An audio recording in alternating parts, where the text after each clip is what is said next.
Today we'll discuss some GTA 5 lore misconceptions, although I do want to acknowledge that I'm using the term lore sort of loosely, as a lot of these misconceptions will be specifically related to some characters and their dynamics. First misconception though is one that I tend to see in people's YouTube comments and in my comments pretty much all over the internet, and that's that Lester was on good terms with everyone in the crew, both before and after Prologue. And now let's first clear up before Prologue. So back in the day, the only person that Lester actually considered a friend in the original pre-story mode crew is Michael, not Trevor, and definitely not Brad. That's a big fat no-no. And here's the deal with Michael and Lester. They met a long time before they met Brad or Trevor. Lester hated Brad and was mostly scared of Trevor. During the mission surveying the score, Lester says to Trevor, "I don't like being in close proximity to you for extended periods of time," and the same goes for short periods of time. There's also the scene after the subtle approach for the big one, where Trevor gets into Lester's face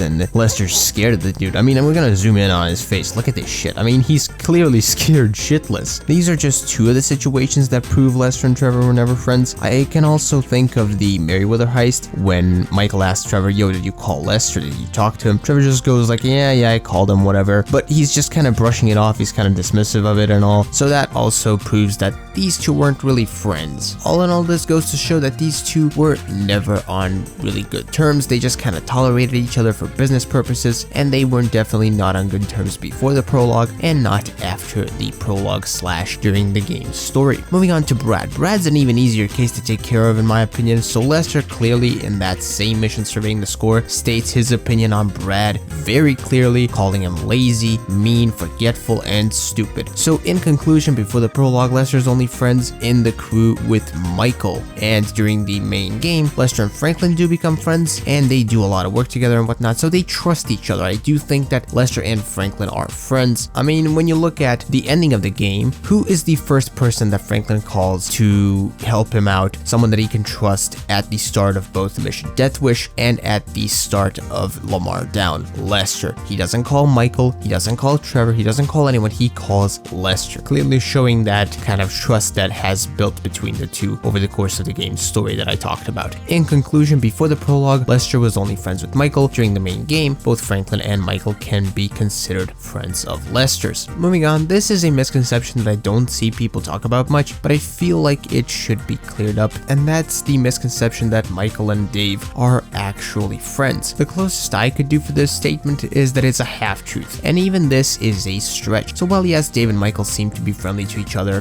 while on missions together or while doing work for Steve Haynes or whatever, it's mostly because they share the same problems and they're useful to each other in the sense that they're keeping each other's secrets, all of which is part of their plan. With that said though, the reason that I say that Michael and Dave aren't actual friends is that you gotta realize, if at any point shit went really bad and Dave somehow had the chance to sell out Michael to save his own ass, he just would. And trust me when I say both Michael and Dave are well aware of that. So while they are friendly towards each other and while they work together, the second shit goes bad, they wouldn't like it, but they would have to sell each other out to save their own asses. Ultimately, they could be somewhat considered friends, I guess. They're not really friends when you compare them to Franklin and Michael or Franklin and Lamar, or hell, I would even argue that Michael and Trevor are a better example of friends than Michael and Dave. Also, real quick, if you're enjoying this video right now, please do leave a like on it and subscribe to the YouTube channel. Also, check out my second Kingdom Hearts channel that's going to be linked down in the description. The next one is the oversimplification of Lester and seeing him just as a hacker or a computer expert of the group. Essentially, I don't think that people give Lester enough credit. Lester is a lot more than just the hacker of the group. To clarify, this dude knows pretty much everything that there is to know about the entire crew, especially Michael. This is proven on multiple occasions too.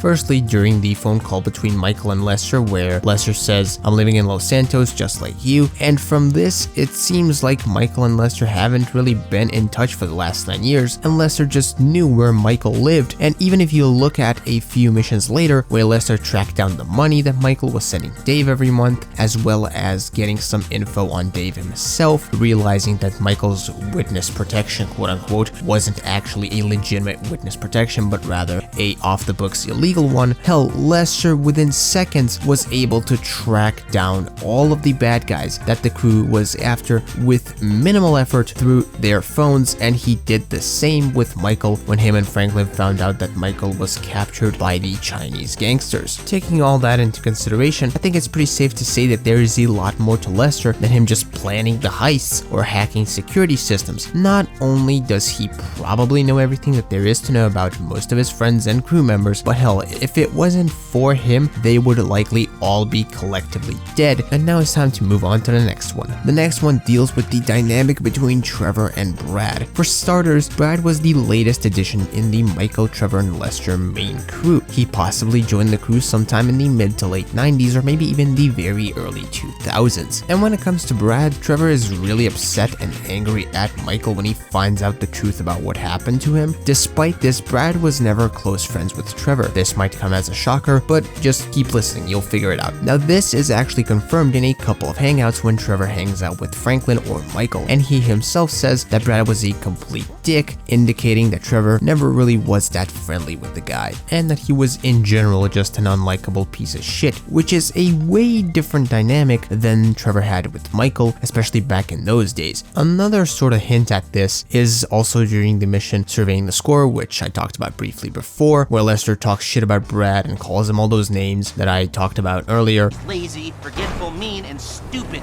with respect. He's changed, all right? He writes now.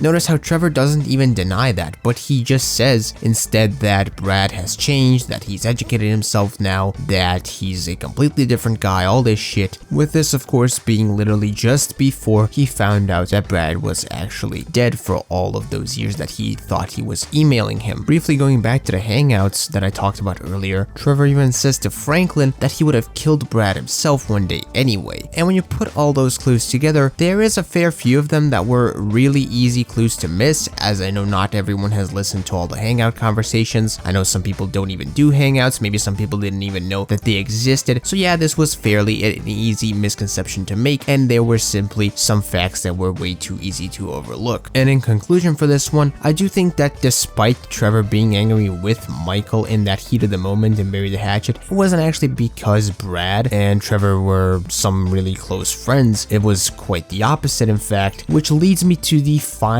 point of today's video, and that's that contrary to popular belief, Trevor wasn't angry at Michael just because of Brad's death. In fact, I believe that Brad's death was maybe 1% of the actual reason as to why. Why was then Trevor so pissed with Michael in Bury the Hatchet and later on? Well, I see two reasons. Firstly, because of the general betrayal, which Trevor is of course not a fan of. In his eyes, his best friend fucked him over and set him up, and simply that act of betrayal is one of the reasons as to why Trevor did what he did when he figured out the truth in Bury the Hatchet. And second, and arguably the bigger reason in my opinion, is probably because Trevor likely realized Michael's plan the moment that they met at the cemetery in North Yankton. Because there Michael says this thing, it didn't work out the way it was supposed to, and Trevor yells back, oh, how is that? With Brad in the can and me in the ground, or both of us in the coffin? So in my opinion, the actual reason for Trevor being angry at Michael then and there was simply the sheer fact that he lied to him extensively throughout the game, and that he betrayed him, and that worst of all, Michael tried to have him set up and killed, with Brad probably being a minimal reason as to why Trevor lost his shit back there. And with that said, I want to thank you for watching this video. I hope you learned something new. Leave your thoughts and opinions on this topic in the comments down below. Until next video stream, bye bye.